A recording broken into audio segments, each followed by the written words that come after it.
25년 동안을 대기업에서 직장 생활을 하면서 임원으로 승진을 한 가장이 있었습니다. 대기업에 취업을 하는 것도 어렵지만 대기업에서 과장을 하고 부장을 하고 이사가 되고 그러고 난 뒤에 대기업에서 임원이 된다는 것은 정말 어려운 일입니다. 저는 이 임원이 되었을 때에 그때에 아내에 든 사람이 몹시 기뻐했습니다. 이제 남편의 월급이 좀 더 올라갈 것이고 남편이 대기업에서 임원이 됐으니까 친구들 만나도 좀 자랑도 하고 싶고 그런 마음을 가지고 있었는데 임원이 되고 난 뒤 한 달도 안 돼서 남편이 그런 말을 하는 것입니다. 내가 직장에 사표를 내야 되겠다고. 그 남편 성격이 성실하고 허튼 말을 하지 않는 사람이고 한 번 말을 하면 지키는 사람이라 아내가 너무나 걱정이 되었습니다. 고민을 하던 이 아내가 교회 목사님을 찾아가 상담을 하면서 그 남편이 그렇게 그 직장에 사표를 내려고 한다고 하는 아픈 이야기를 건네면서 지금 목사님이 만나 한번 설득을 해달라고 도움을 청했습니다. 목사님이 그 아내의 말을 듣고 가장을 만나게 되었습니다. 가장을 만나서 그 속에 있는 무슨 이야기를 듣고 싶어서 목사님이 넉 주 그냥 먼저 그 말을 꺼낼 수 없어서 이 얘기 저 얘기를 건네며 말을 건네는데도요 이 남자는 이 가장은 남편은 얘기를 하지를 않는 거예요. 뭔가가 이 강직한 성품이고 입둥그러운 성품이라 그냥 선뜻 얘기를 하지를 않는 거예요. 그래 아무리 목사님이 보아도 마음속에 큰 고민이 있는 것 같아서 그렇게 얘기를 건네다가 울었습니다. 크게 고민이 되고 염려가 되시는 것이 있습니까? 그 말을 들으면서 이 남편이 눈물을 글썽하면서 그 대답을 합니다. 예, 목사님, 너무나 고통스럽고 염려가 됩니다. 아침마다 출근을 해서 직장에 가다 보면 회사 가까이만 가면 그냥 숨이 턱턱 막힙니다. 온종일 거기에 결제할 서류가 쌓여 있는데 그거 하나하나를 검토하면서 결제를 하려고 하면 자기가 결제를 하면 그 책임을 다 자기가 져야 되는 것인데 숨이 턱턱 막혀서 회사 근처에 가는 것조차 겁이 납니다. 여러분, 오늘 이 시대를 살고 있는 그 직장 생활을 하는 가장들의 그 아픔을 이야기해 주고 있는 그런 그 사실입니다. 이 땅에 살고 있는 모든 가정의 경제를 책임지고 가정을 돌봐야 되는 가장들의 염려, 고민을 대변하는 이야기지요. 이 가장들에게는 위로가 필요한 것임을 일깨워주는 예화인 것입니다. 여러분 사실 저는 이 말씀을 묵상을 하면서 듣는 주의 음성이 오늘 이 시대를 살면서 이 시대 속에 벌어지고 있는 상황들을 보면서 또 듣는 주님의 음성이 있습니다. 여러분들도 다 지금 이제 날마다 뉴스를 통해 듣고 있는 그 뉴스들입니다. 전직 대통령 한 분이 구치소에 간 지 벌써 해를 넘기고 오랫동안 있는 모습이 그려지고 있고 저 지난주에 보니까 또 전직 대통령 한 분이 구치소에 수감이 되는 것을 보았습니다. 위로가 필요한 분들이 아니겠습니까? 오늘날 현 대통령인 우리 대통령을 보더라도요. 지금 국민들에게 여론조사를 하면 대통령이 그 대통령 직분을 잘 감당하고 있다고 하는 긍정적인 평가보다는 대통령직 잘못하고 있다고, 대통령이 잘못하고 있다고 부정적인 평가를 하는 부정적인 평가가 더 높은 시점입니다. 대통령도요, 자신은 최선을 다해서 이 나라를 평안하게 섬기고 백성들 잘 돌보기 위해서 노력을 하는데, 국민들이 보이는 반응은 절반 이상이 자기를 싫어하는 것으로, 잘못하는 것으로 얘기를 하고 있는 것입니다. 위로가 필요한 분들이 아닐까요? 여러분, 이 세상에 살고 있는 사람들은요, 이 위로가 필요한 사람들입니다. 더군다나 이 코로나19 시대에, 이 시대에, 오늘 살고 있는 이 시대에 우리 모든 사람들은 정말 위로가 다 필요한 사람들이 아닐 수가 없는 것입니다. 지난 8월 달에 서울대 보건대학원 유명순 교수가 설문조사를 했습니다. 코로나19와 사회적 건강이라는 주제를 가지고 설문조사를 하면서 그렇게 물었어요. 코로나19 뉴스에서 어떤 감정을 가장 크게 느끼는가? 여러분, 우리가 날마다 뉴스를 듣다 보면 뉴스 속에 코로나19가 발생한 이래로 시간마다 코로나19에 대한 소식을 전하면서 우리에게 참 조심해야 될 것, 이제 일깨우는 그런 뉴스를 듣지 않습니까? 그 뉴스를 들을 때에 어떤 감정이 드느냐고 물었습니다. 그때에 2,000명을 대상으로 설문조사를 했는데요, 47.5%가 불안감을 느낀다고 했고요. 그리고 25.3%는 분노를 느낀다고 했고요. 15.2%는 두려움을 느낀다고 했습니다. 이 코로나19의 뉴스를 우리는 날마다 안방에서 시간마다 듣고 있는데, 그 뉴스를 들을 때마다 절반 가까이는 불안을 느끼고 있는 것이고, 4명 가운데 하나는 분노를 느끼는 것이고, 한 10명 가운데 한 2명 정도는 이 두려움을 느끼고 있는 실정인 거예요. 그래서 요즘 세상을, 여러분, 저는 일전에도 제가 주일 아침 새벽에 이제 문자 메시지를 보내면서 우리 시대를 코로나 블루, 코로나 레드, 코로나 블랙이라는 말을 쓴다고, 영어로 쓰는 말이에요. 그럼 여러분, 블루라는 말은 좀 가벼운 거예요. 우울증을 가리키는 말이고요. 레드라는 말은 붉은 것입니다. 경고를 하는 것을 얘기하는 것이고요. 블랙이라고 하는 것은 검정색을 얘기하는 거예요. 캄캄한 암흑을 상징하는 것입니다. 여러분, 그래 이 시대를 보면 위로가 필요하지 않은 사람이 사실은 한 사람도 없는 것이에요. 대통령도 위로가 필요하고요. 장관들도 위로가 필요하고요. 이 검찰총장도 위로가 필요하고요. 기업을 하는 회장들도 위로가 필요하고요. 거기서 직원으로 일을 하고 있는 이 직원들도 위로가 필요한 사람들이고요.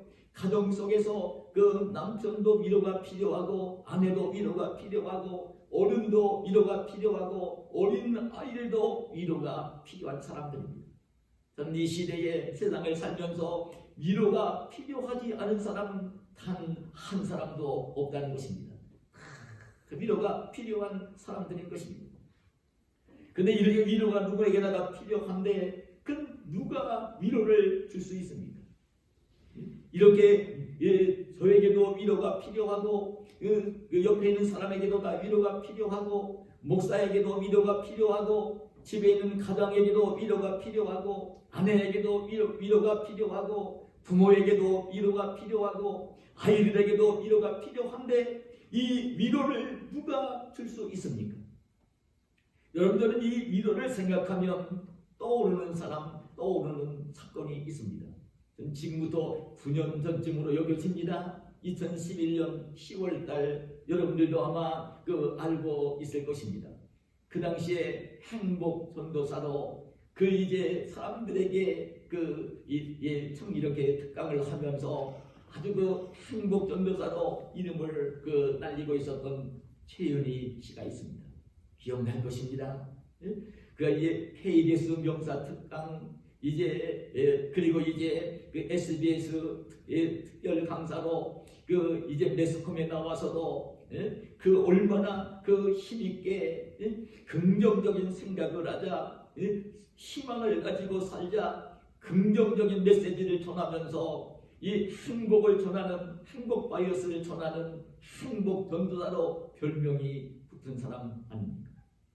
근데 최윤희 씨가 이제 안타깝게도 남편과 함께 동반 자살을 이제 했던 모습을 아는 것입니다.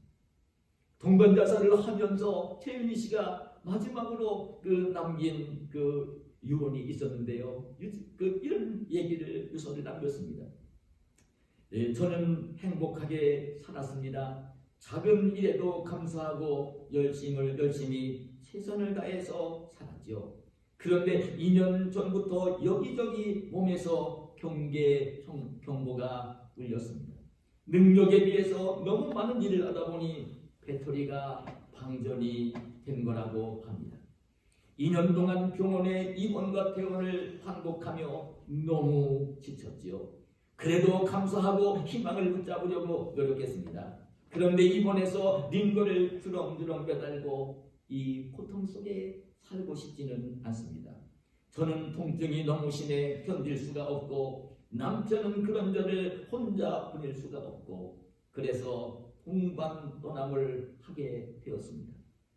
그런데 그런 얘기를 마지막으로 했어요. 그동안 저를 신뢰하고 사랑해 주신 분들에게 죄송하고 또 죄송합니다. 이 최은희 씨는 참 긍정적인 생각을 하자, 그리고 희망을 가지고 살자, 그 위로하고 그 행복의 메시지를 전하던 그 행복 전도사였어요. 다른 사람을 위로하며 그렇게 살던 사람이었어요. 근데 이 내용을 보면요, 사실은 이 최은희 씨가 참 위로가 필요했던 사람인 것을 보여주는 것입니다. 다른 사람을 위로한다고 했을지 모르지만 실은 자기 자신이 위로가 더 필요했던 사람인 것입니다. 여러분, 실제적으로 우리는 알아야 될 것입니다. 우리 크리스천들은 꼭 알아야 됩니다. 자살은요, 우리 믿음을 가진 사람들은 하지 말아야 되는 것입니다. 자살은 범죄인 것입니다. 타살은 남을 죽이는 것이지만 자살은 자기 자신을 죽이는 것입니다. 큰 죄입니다. 살인죄입니다. 자기 자신을 죽이는 살인죄가 되는 거예요.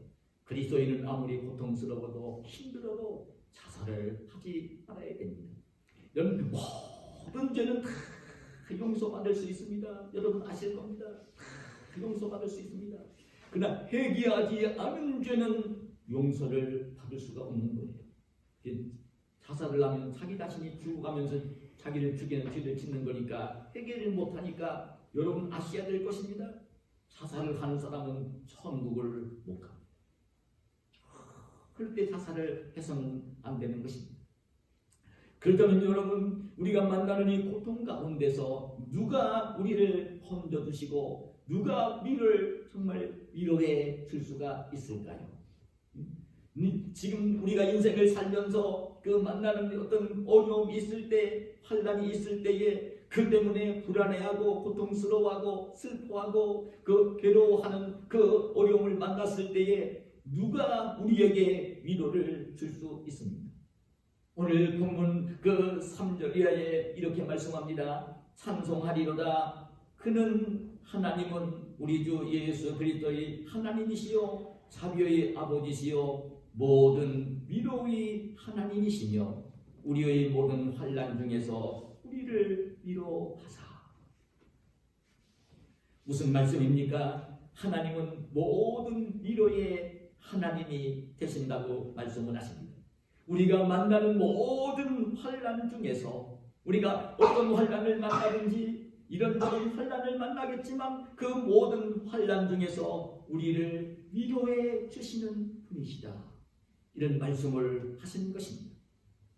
하나님은 이 땅에 살고 있는 그 사람들이 특별히 예수님을 믿는 믿음을 가지고 하나님의 자녀로 이 땅에 살고 있는 그 사람들에게 하나님은 위로의 하나님이 되시는 분입니다. 위로의 하나님이 되시는 분입니다. 위로를 주시는 하나님이십니다. 어떤 환난을 만나든지 그 환난을 이길 수 있도록, 그 어떤 고통을 만나도 고통을 이길 수 있도록 그 환난과 고통 중에 있는 우리들에게 위로를 해주시는 위로의 하나님이 되시는 것입니다. 여러분, 저는 오늘 이 위로의 하나님, 위로를 주시는 하나님, 이 말씀을 묵상을 하면서 목사인 저에게 떠오르는 그 하나님의 사람이 있었습니다. 여러분, 우리가 성경을 읽으면서 그 열왕기상에 나오는 가장 위대한 선지자 엘리야 선지자가 떠올랐어요. 목사에게도 여러분 고난이 있습니다. 목사에게도 환난이 있습니다. 성도들을 위해 기도하며 교회를 섬기면서 이 목사들도 얼마나 많은 스트레스를 받는지 모릅니다. 여러분들이 이제 직장 생활을 하면서 사회생활을 하면서 느끼는 그런 고난과는 다를지 모르지만 목사에게도 얼마나 고난이 있는지 모릅니다. 그럼 떠오르는 모습이 어떤 인물이냐면 엘리야 선지자입니다. 엘리야 선지자가 얼마나 위대한 선지자입니까? 여러분, 엘리야 선지자는 그 선지자를 대표하는 선지자입니다.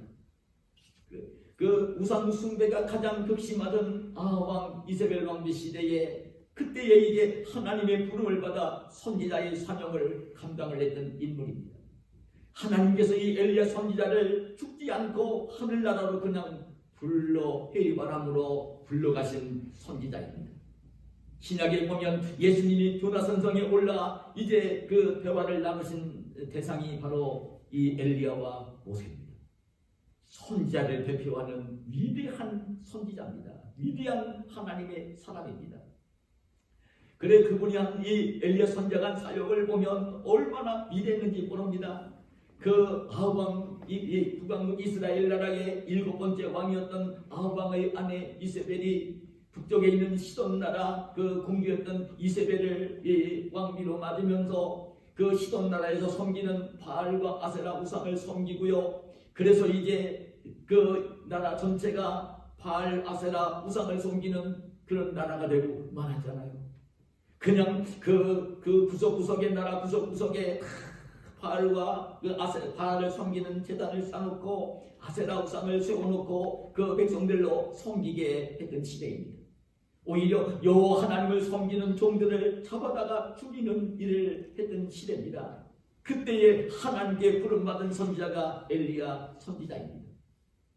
엘리야 선지자는 그때에 하나님께 부름을 받고 하나님의 말씀에 순종을 해서 궁궐로 아하방을 찾아가서 이 왕과 왕비와 이 백성들이 우상을 섬기기 때문에 하나님께서 이 나라에 비와 이슬을 내리지 않겠다고 하신다는 말씀을 선포를 합니다. 그러지 않아도 하나님을 섬기는 종들을 잡아다 죽이던 아하방과 이세벨 왕비가 그 엘리야를 오면서 이제 죽이려고 분노를 품고 할 때에 엘리야는 도망을 쳐나와서 이제 요단강가에 있는 그리시네가 숲속에 숨지 않습니까? 하나님이 분부시키신 대로 그리시네가에가 숨을 때에 하나님은 그 아침 저녁으로 까마귀를 시켜 떡과 고기를 물어다 주어서 그리시네 물을 마시며 살도록 해주지요.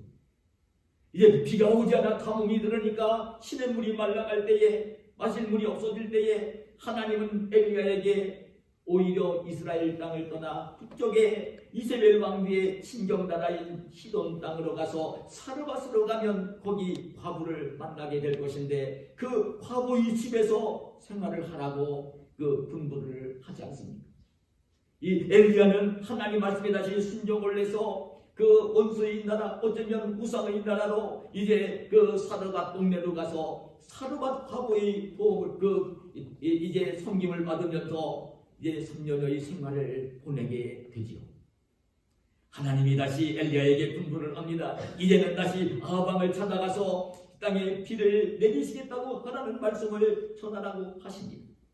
그때에 아하방은 이 엘리야 선지자는 하나님 명령에 순종을 하면서 다시 아하방을 만나서 하나님이 비를 주신다고 하는 그 말씀을 전해주는 것을 볼 수 있죠. 그러면서 그런 얘기를 합니다. 지금 이 나라에 이렇게 3년 6개월 동안 비가 오지 아니하고 이슬이 오지 않고 이렇게 가뭄이 들어 이제 곡식을 거둘 수가 없고 이제 풀들도 자라지를 못하고 가출들도 기르지 못하는 이 참상이 싫은 왕과 왕비와 백성들이 우상을 섬겼기 때문에 하나님이 진노하셔서 비를 내려주지 않으신 것이라. 그러니 이제 왕에게 그 얘기를 건넵니다. 정말 내가 섬기는 여호와 하나님이 참 하나님인지, 지금 왕과 왕비가 섬기고 있는, 지금 백성들을 독려하며 섬기고 있는 그 바알과 아세라가 정말 참 신인지 한번 내기를 하자. 지금 우상 섬기는 사람들을 다 선지자를 불러 갈멜산으로 오라. 나도 갈멜산으로 가겠다고. 그럼 거기에서 이제 기도를 하면서 누가 참 하나님인지를 이제 판가름을 내자. 그때의 아합 왕은 이제 그 말을 듣고 전국에 있는 이 바알 섬기는 선지자 450명을 불러 모아서 갈멜산으로 오게 되지요. 그때 이 엘리야는 자기 혼자 나가면 안 될 것 같으니까 사람들에게 소문을 내서 여호와 하나님이 참 하나님인지 바알과 아세라가 참 신인지 이제 내기를 알 거니까 여러분들 다 갈멜산으로 오라고 백성들을 모아서 이 엘리야는 갈멜산으로 갑니다. 거기에서 이제 우상을 섬기는 선지자들과 함께 기도의 싸움을 벌이는 이 엘리야의 모습을 볼 수 있죠. 송아지를 잡아서 이제 우상을 섬기는 자들에게 당신들 송아지를 잡아서 제단을 쌓고 이제 기도를 해서 하늘에서 불이 내리는 그 하나님이 참 하나님으로 하자고. 그 대신에 이제 제단을 쌓고 송아지를 제단 위에 올려놓더라도 불을 붙이지 말고 그냥 하늘에서 불이 내려서 제물을 사르는 그 하나님을 참 하나님으로 하자고. 바알과 아세라 우상을 섬기는 선지자들이 아침부터 저녁까지 부르짖으며 기도를 해도 응답이 되지 않잖아요. 그때 이 엘리야는 거기 제단을 쌓고 송아지를 잡아 올려놓고 오히려 이제 하늘에서 불이 내리면 물이 아무리 많아도 상관이 없을 것이기에 그냥 밑에를 내려가 희는 물을 떠다가 이제 제단의 뒤에 도랑을 파놓고 물을 잔뜩 부어놓고 엘리야가 기도를 올리죠. 엘리야의 기도를 들으신 하나님이 하늘에서 불을 내려 엘리야가 드리는 이 수송아지를 번제로 받으시는 모습을 봅니다. 그럴 때에 그걸 구경하고 있던 백성들이 다 여호와가 참 하나님이다, 여호와가 참 하나님이다 다 알게 되잖아요. 그때 우상을 섬기는 자들을 그냥 내버려두면 안 될 것이기에 엘리야 선지자가 지금 저 우상 섬기는 선자들을 하나도 도망가지 못하도록 잡으라. 그리고 그들을 끌고 내려가서 산 아래에 있는 기존 시내에서 450명을 이제 목을 쳐서 죽인다. 처형을 한다. 그리고 난 뒤에 이 엘리야는 다시 갈멜산 꼭대기로 올라가 무릎을 꿇고 기도하며 하나님께 비를 내려달라고 기도를 올리지요. 하나님은 그 기도를 들으시고 이 3년 6개월 동안 닫혔던 하늘문을 열어주시며 비를 내려주시는 모습을 보는 것입니다. 근데 그 광경을 아합 왕이 다 지켜봤잖아요. 그래 아합 왕이 집으로 궁궐로 돌아가서 아내인 이세벨 왕비에게 그 이야기를 다 했어요. 그랬더니 이세벨 왕비가 분노충천했어요. 분기충천해가지고 자기가 그렇게 아끼는 선지자들 450명을 다 죽게 만들었으니까 얼마나 이 엘리야가 미웠겠어요. 그래서 사신을 보내서 이제 엘리야에게 무슨 말을 전했냐면 내일 이맘때까지 반드시 당신이 죽인 450명과 같이 죽일 거라. 엘리야는 살기 위해서 도망을 쳐야 했습니다. 왕비가 죽이려고 하는데 살기 위해서 이제 엘리야는 도망을 쳐야 됐습니다. 이제 이스라엘 왕비와 이스라엘 군사들의 손길이 미치지 않는 곳으로 도망을 쳐야 됐습니다. 그때 엘리야가 떠올린 것은 그 모세가 하나님을 만났던 이 신광야 호렙산을 기억했습니다. 호렙산에 가면 불도 많고 숨을 수가 있으니까 호렙산으로 도망을 치려고 계획을 세우고요. 사환 하나를 드리고 이제 지금 이스라엘 땅에서 유다 국경을 넘어 유다 가장 남쪽인 부엘세바까지 도망을 치고 난 뒤에 유다 땅 마지막에 있는 부엘세바에 사환을 남겨놓고요, 혼자서 이제 그 신광야로 들어섰어요. 하루 길을 이제 도망을 치며 가다 보니까 사막길인데 너무나 지쳤어요. 그래 이때 엘리야는요, 그 사막에서 자라는 로뎀나무를 만나게 되었어요. 사막에는 거의 모래지만 근데 이 사막에서 자라는 로뎀나무가 있어요. 로뎀나무는 동굴로 되어 있는 나무예요. 로뎀나무를 만나게 되었을 때 날씨는 덥고 너무나 지쳐서 이제 그때 이 엘리야는 로뎀나무 아래에 앉아서 그 그늘에 앉아서 이제 자신을 돌아보니까 기운도 다 이제 탈진했고 정신적으로 너무나 피곤하고 육체적으로 너무나 혼도하고 살고 싶지 않은 마음이 들었어요. 그래서 그 이제 훈련을 하면서 하나님을 믿는 그 하나님의 종이면서도 위대한 종이면서도 열왕기상 19장 4절에 보면 뭐라고 이제 엘리야가 한탄을 하며 탄식을 하는지 아십니까? 여호와여, 넉넉하오니 지금 내 생명을 거두시옵소서. 나는 내 조상들보다 낫지 못하나이다. 죽여달라는 거예요. 죽고 싶다는 거예요. 살고 싶지 않다는 거예요. 얼른 주님께 가겠다는 거예요. 정신적인 고통도 너무나 크고 육체적인 고통도 너무나 크고 자기는 감당할 수 없으니까 얼른 자기 생명을 거두어 가달라는 그런 오히려 그 푸념하는 기도를 올리는 이 엘리야의 모습을 보는 것입니다. 이 위대한 선지자 아닙니까? 얼마나 위대한 선지자입니까? 예? 하나님을 신실하게 공경했고 하나님 말씀이 들려올 때 죽음을 두려워하지 않고 아방을 찾아갔던 선지자이고 하나님 명령에 순종을 해서 그 시냇가에 숨었던 사람이고 사르밧 과부에게 가서 이제 피신을 했던 엘리야가 아닙니까? 이 혈혈단신 이제 우상을 섬기는 450명과 갈멜산에서 기도의 싸움을 하며 승리를 했던 위대한 선지자가 아닙니까? 말로 비교할 수 없는 선지자죠. 그런데 그럼에도 불구하고 정신적으로 육체적으로 너무 곤고해지니까 살고 싶지 않아서 죽여달라고 내 생명을 거두어달라고 하나님께 탐언을 하는 이 엘리야의 모습을 보는 것입니다. 근데 그때의 엘리야의 그 모습, 로뎀나무 아래서 그 이제 잠들어 있는 그 탄식을 하며 잠들어 있는 이 엘리야를 하나님이 보시면서 지금 이제 그렇게 사역을 하다가 지쳐가지고 그 왕비가 죽이려고 하니까 이제 살기 위해서 도망을 치고 이제 도망을 쳐서 지금 이 광야로 들어와서 피난을 하다가 로뎀나무 아래 그냥 쓰러진 이 엘리야를 보시면서 하나님이 어떻게 하셨는지 아십니까? 여러분 열왕기상 19장 5절이야 8절에 보면 이렇게 말씀을 기록합니다. 로뎀나무 아래에 누워 자더니 천사가 그를 오르만지며 그에게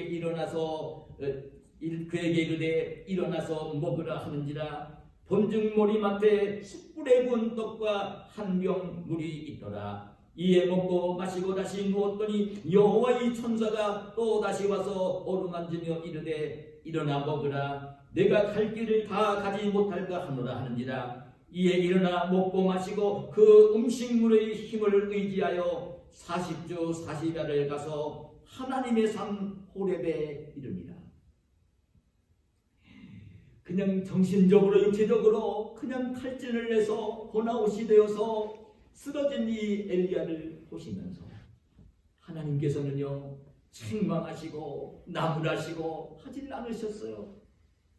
그때 하나님은 그 엘리야를 위해서 숯불에 구운 떡과 물병을 준비해 놓으시고 천사를 보내서 엘리야를 깨우셨어요. 일어나서 먹고 마시라.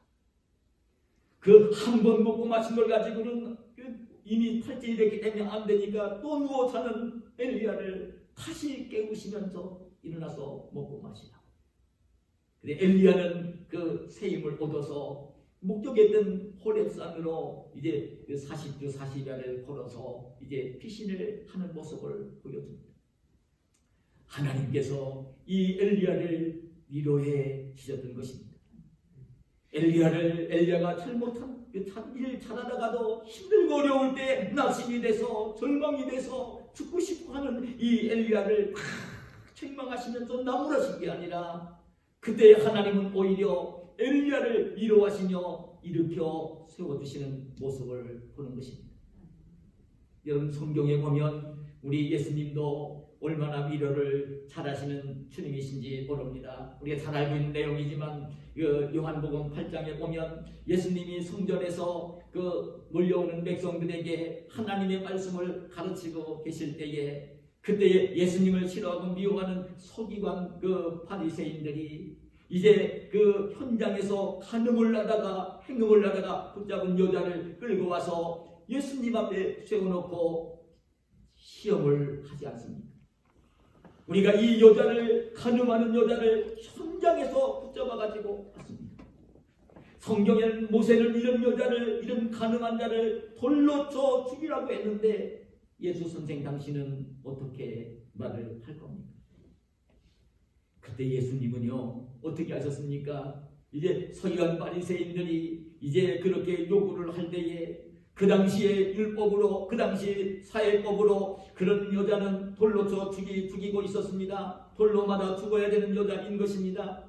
그럴 때 예수님은 이 땅바닥에 땅에 엎드려 글을 쓰시다가 자꾸 묻는 그들을 향해서 예수님이 하신 말씀이 있습니다. 너희 중에 죄 없는 자가 먼저 돌로 치라.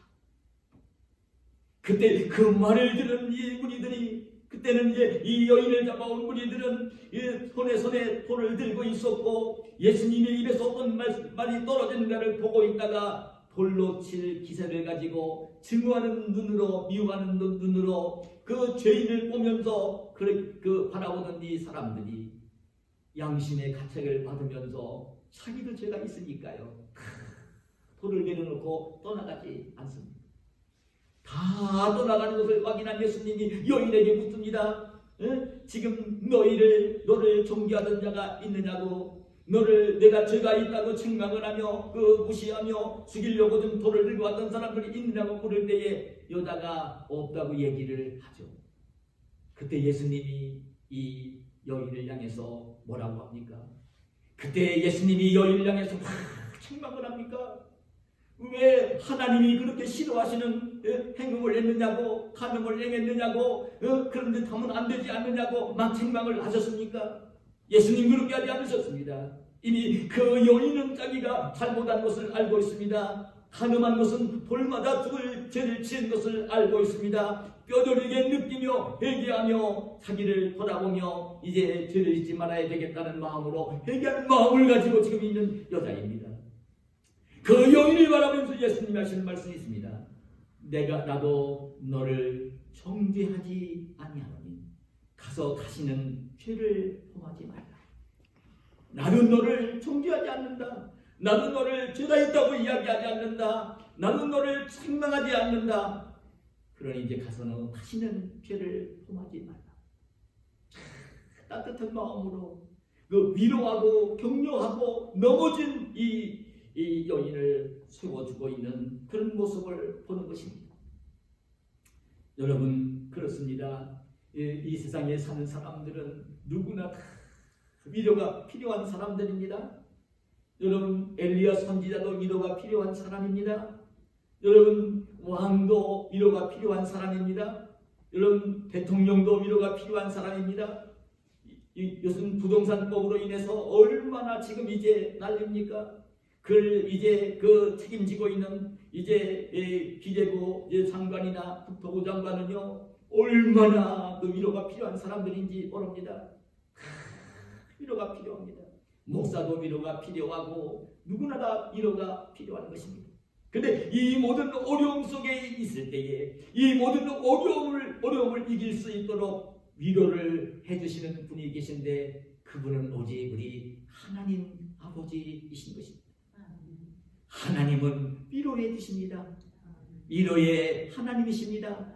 위로의 우리 예수님이십니다. 위로의 주님이신 것입니다. 다 위로를 받을 수 있습니다. 우리 하나님은 어떤 죄를 지었다 하더라도 죄를 지은 것을 책망하시면서 나무라신 분이 아니세요. 회개하기만 하면 다 용서하시고 위로해 주시는 분입니다. 우리가 어떤 어려움을 만난다 할지라도 사람은 나를 위로할 수 없지만 하나님은 능력을 행하셔서 그 어려움을 이기게 하시고 참 그 환경을 바꿔주시고 우리를 위로하시며 세워주시는 분입니다. 그런데 여러분, 그렇기 때문에 우리 믿음을 가진 성도들에게 또 한 가지 참 중요한 게 있는데요. 우리 이렇게 하나님의 위로를 받으며 살고 있는 성도들은 이제 지금 함께 살고 있는 사람들, 곁에 있는 사람들, 이웃들, 믿음의 형제들, 친구들, 그 모든 사람들을 위로를 하며 살아야 하는 것입니다. 하나님의 위로를 받고 있는 성도들은 다 위로를 하며 살아야 해요. 위로를 해줘야 되는 사람들입니다. 저는 그렇게 여깁니다. 여러분, 나도 위로를 받아야 되는 사람이지만 내가 살고 있는 삶의 주변에 있는 사람들 중에는 한 사람도 위로가 필요하지 않은 사람이 없습니다. 여러분, 가족들도 내 위로가 필요한 사람들입니다. 여러분, 형제들도 내 위로가 필요한 사람들입니다. 친구들도 내 위로가 필요한 사람들입니다. 이 시대에 살고 있는 사람들은 위로가 필요하지 않은 사람이 하나도 없어요. 위로를 하며 살아야 됩니다. 근데 성경에 보면 정말 위로를 잘한 사람이 있습니다. 그럼 어떤 인물이냐면 사도행전에 나오는 바나바 사도입니다. 12사도는 아니지만 사도로 존경을 받는 바나바 사도입니다. 바나바는요, 원래 이름이 바나바가 아니에요. 바나바는 원래 이름이 요셉입니다. 구브르손 출신의 레위 지파 사람인 여러분 이런 이름을 요셉이라는 이름을 가진 요셉입니다. 근데 이 사도들이 이 요셉을 보면서 바나바라고 이름을 불러줍니다. 원래 이름 요셉인데 바나바라고 이름을 불러주는 거예요.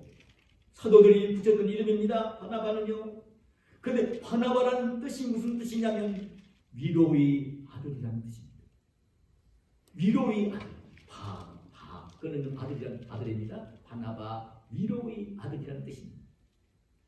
왜 사도들이 이 요셉을 보면서 바나바라고 불러주었을까? 위로를 잘하는 아들이었던 것입니다. 위로자였던 것입니다. 여러분, 위대한 바울 사도가 다메섹 도상에서 부활의 주님을 만나고 회심을 하고 이제 변화되어 이제 전도자로 생애를 살지 않습니까? 회심을 하니 바울이 예루살렘으로 올라가서 자기보다 먼저 사도된 이 베드로, 야고보, 요한 사도들과 교대를 나누며 가까이 사귀고 싶었어요. 그런데 베드로, 야고보, 요한 이제 사도들이 볼 때에 그 바울은 얼마 전까지 믿음의 형제들을 잡아다가 옥에 가지고 죽이던 박해하던 인물, 죽이던 인물입니다. 예? 여러분, 스데반 집사님이 돌마다 죽을 때에 감동 역할을 했던 사람입니다. 예? 교회를 박해하던 인물입니다. 사도들이요, 바울을 받아들일 수가 없었어요. 그때에 이 바나바를, 이 요셉을 이야기하면서 이 사도들에게 지금 그런 바나바가 그렇긴 했지만 이제 정말 다메섹 전상에서 부활의 주님을 만났고 이미 다메섹에서도 복음을 전하는 전도자 사역을 전도를 했다고, 전도자가 되었다고, 우리 형제가 되었다고 화해를 시키면서 사도들과 교제를 할 수 있도록 다리를 놓았던 인물이 바나바. 여러분, 바울과 바나바가 짝을 이루고 이제 마가를 수행자로 두고 이제 2차 선교여행을 떠나지 않습니까? 북으로 섬을 지나 이제 오늘 밤빌리아 지역으로 올라가 이제 복음을 전하러 갈 때에 북으로까지는 잘 동행을 했던 이 마가가 선교여행길이 너무나 힘들었기 때문에 밤빌리아에 가자마자 바나바와 바울을 내동댕이 치고요, 자기만 혼자 이제 집으로 돌아왔던 것입니다. 그러고 난 뒤에 2차 종교여행을 떠날 때에 바울과 바나바가 그 마가를 데리고 갈 거냐 말 거냐로 다툼을 벌이면서 여러분 바울은 절대 안 된다고 하면서 이제 신라를 데리고 떠나는 모습을 볼 수 있고요. 그런데 그때 이 바나바는 마가를 데리고 다시 구부로 섬으로 선교를 가는 바나바의 모습을 보는 것입니다.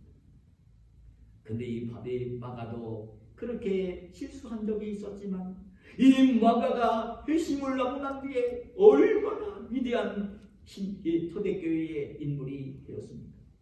저와 여러분이 늘 읽고 있는 마가복음을 기록하는 위대한 하나님의 사람이 되었습니다.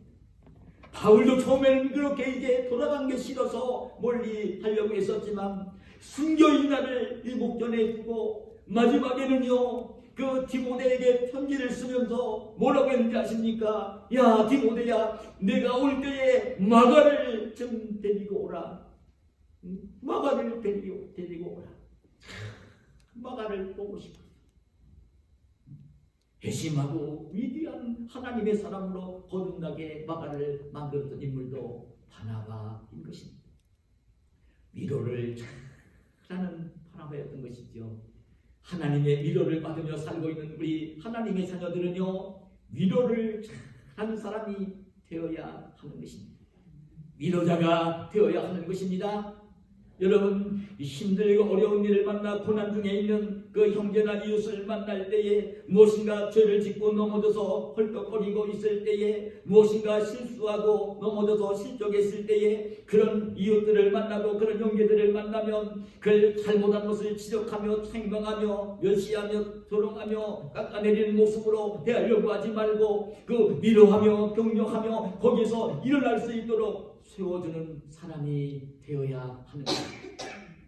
그게 우리 성도들이 해야 될 일인 것입니다. 여러분 제가 이 말씀을 드리면서 말씀을 맺고자 합니다. 어떤 교회에 그 6살 먹은 아들, 4살 먹은 딸을 데리고 이제 그 남편과 함께 행복하게 살고 있었던 자매가 있었습니다. 행복한 가정을 이루며 살고 있던 그 자매가 있었습니다. 그 30대 젊은 나이에 젊은 시절에 그 6살 먹은 아들, 4살 먹은 딸, 남편 직장 생활을 하고 있고요. 근데 어느 날 직장에 출근을 하던 남편이 교통사고를 당해서 먼저 죽은 것입니다. 기가 막힌 상황이 벌어진 거죠. 그날 이제 남편이 다니는 직장에서 퇴직금이 나오고 또 위로금이 나오고 남편이 들어놓았던 보험이 있어서 보험금이 나와서 그래도 남편을 먼저 보냈지만 두 남매 어린 자녀를 데리고 그 살아보려고 발버둥을 치면서 소망을 가지고 자녀들을 돌보는 자매였어요. 그 어느 날 혹시 배가 아파서 병원에 가서 진단을 받게 되었습니다. 진단을 받았더니요 위암인데 그것도 말기로 진단이 나온 것입니다. 위암 말기 진단이 나오는 것입니다. 이 자매는요 감당할 수가 없었어요. 남편을 보낸 지도 얼마 안 됐는데 그 6살 먹고 4살 먹은 어린 자녀를 두고 이제 그냥 떠나야 되는 자기 모습을 본 거예요. 그 어려움을 만났을 때 이 자매는요 누구를 만나서 위로를 받을 수가 없었어요. 울며 기도하던 이 자매가 그래도 하소연을 하러 교회 목사님을 찾아가서 그 얘기를 하면서 기도를 부탁하게 되었어요. 그 이야기를 하면서 이 자매는 눈물을 흘렸어요. 그 이야기를 들으며 목사님도 함께 울었어요. 목사님도 알잖아요. 얼마 전에 남편 교통사고로 여의었고 지금 어린 남매를 데리고 살고 있는 그 30대 젊은 자매 아니에요. 지금 그 모습만 보기도 안타까웠는데 이 위암 말기가 되어서 시한 인생이 되어서 어린 두 자녀만 두고 가야 되는 자매 이야기를 들으면서 목사님도 뜨거운 눈물을 흘렸어요. 근데 목사님이 위로할 말이 없었어요. 무슨 말로 위로를 하겠어요 그 사람. 그 위로할 말은 없었지만 목사님과 기도를 할 수 있잖아요. 그래서 그 자매의 그 말을 들으면서 이 목사님은 이런 성경 가운데 누가복음 7장 11절이야 11절을 펴서 그 자매님에게 이 성경 말씀을 먼저 읽어주었어요. 그 후에 예수께서 나인이란 성으로 가실 때 제자와 많은 무리가 동행하더니 성문에 가까이 이르실 때에 사람들이 한 죽은 자를 메고 나오니 이는 한 어머니의 독자요 그의 어머니는 과부라. 그 성의 많은 사람도 그와 함께 나오거늘 주께서 과부를 보시고 불쌍히 여기사 울지 말라 하시고 가까이 가서 그 관에 손을 대시니 맨 자들이 서는지라.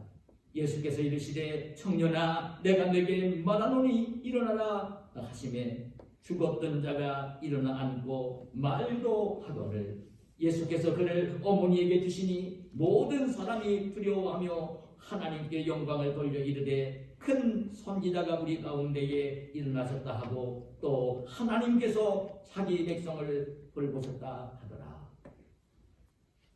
이 성경 말씀을 읽어주었어요. 읽어주고 난 뒤에 이 목사님은요 자매의 손을 잡고요 흘리던 눈물을 흘리면 눈물을 계속 흘리면서 이렇게 기도를 해주었어요. 나인성 과부의 청년 아들을 살려주신 주님, 자매님을 위로해 주세요. 자매님을 위로해 주세요. 자매님을 살려주세요. 자매님을 살려주세요. 어린 아이들을 위해서라도 꼭 살려주세요. 위암말기 병원에서는 손을 들었지만 하나님은 살려주실 수 있사오니 하나님 살려주세요. 꼭 살려주세요. 예수님의 이름으로 기도합니다. 아멘. 목사님이 기도를 마치고 자매님과 이렇게 이제 작별을 하게 되었어요. 근데 이 자매님이 목사님과 이야기를 나누고 목사님과 기도를 마치고 일어서는데요. 이 자매의 마음속에 평안이 임했어요. 일어나는데 계속해서 성경을 읽으면서 들려주셨던 울지 말라, 울지 말라.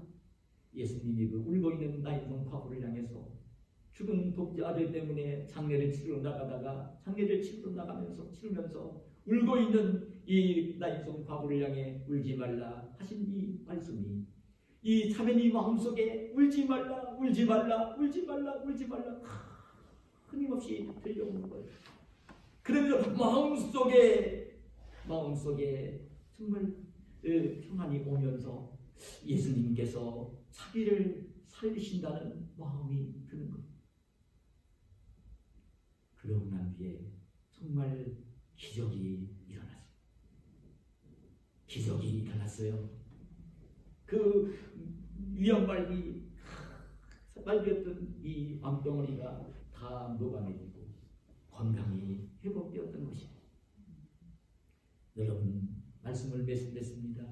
우리가 믿음을 가지고 하나님의 자녀로 이 땅을 살고 있지만 위로가 필요한 사람들입니다. 이 자리에 위로가 필요하지 않은 사람 한 사람도 없습니다. 저 목사님 저에게도 위로가 필요합니다. 오늘 여기 얘기는 안 하고 있지만 위로가 필요한 사람들입니다. 정말 마음속에 염려가 있는 사람들입니다. 근심이 있는 사람들입니다. 질병 때문에 또 이제 직장 문제 때문에 사업 때문에 위로가 필요한 사람들입니다. 주님이 말씀을 하십니다. 아무것도 염려하지 말라. 모든 염려를 나에게 남겨라. 주님께서 울지 말라. 주님이 해결해 주시겠다고 기도하라고 주님이 말씀을 하십니다. 여러분 우리 하나님의 자녀들은 어떤 염려가 있고 어떤 환난을 만나서도 그 염려하지 말고 근심하지 말고 하나님께 맡기고 기도하면서 하나님이 주시는 위로를 받아야 하는 것입니다. 그런 저와 여러분이 되시기를 축복합니다. 이 하나님의 위로를 받고 있는 우리들은 여러분 잊지 마시기를 바랍니다. 나의 곁에 있는 사람들이 위로를 받아야 될 사람들입니다. 여러분, 아내도 위로를 받아야 될 사람이고요, 남편도 위로를 받아야 될 사람이고요, 믿음의 형제들도 위로를 받아야 될 사람이고요, 직장 동료도 위로를 받아야 될 사람이고요, 자식들도 위로를 받아야 될 사람들이고, 부모님도 위로를 받아야 될 사람들이고, 우리가 만나는 모든 사람들은 다 위로를 받아야 될 사람들입니다. 언제든지 여러분, 뭔가 부족한 게 보이고 잘못한 게 보이고 그럴 때에 거리에 책망하고 나무라고 이런 모습으로 이웃들과 사람들과 관계를 맺지 말고 늘 사랑을 가지고 위로하며 격려하며 세워주시며 인생을 복되게 사시는 저와 여러분이 되시기를 예수님의 이름으로 축복합니다. 하나님 감사합니다. 오늘도 우리를 사랑하셔서 이 시간 주일을 정해 주시고 주님 성결하신 성전에 올라오게 하시고 예배를 드리게 하시는 은총을 감사합니다. 오늘도 주의 백성으로 이 땅을 살 때에 믿음을 가지고 승리하며 살 수 있도록 위로의 하나님이라는 제목으로 말씀을 들려주시오니 감사합니다.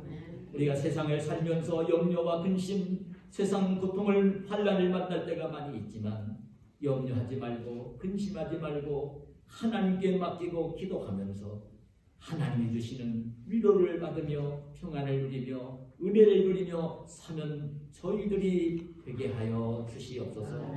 내가 살고 있는 삶의 현장에서 만나는 모든 이웃들이 위로가 꼭 필요한 사람들인 것을 잊지 말게 하시고 언제든지 위로하는 위로자로 이 땅을 하나님의 사람으로 복되게 살 수 있도록 축복해 주시옵소서. 예수님의 이름으로 기도하옵나이다. 아멘.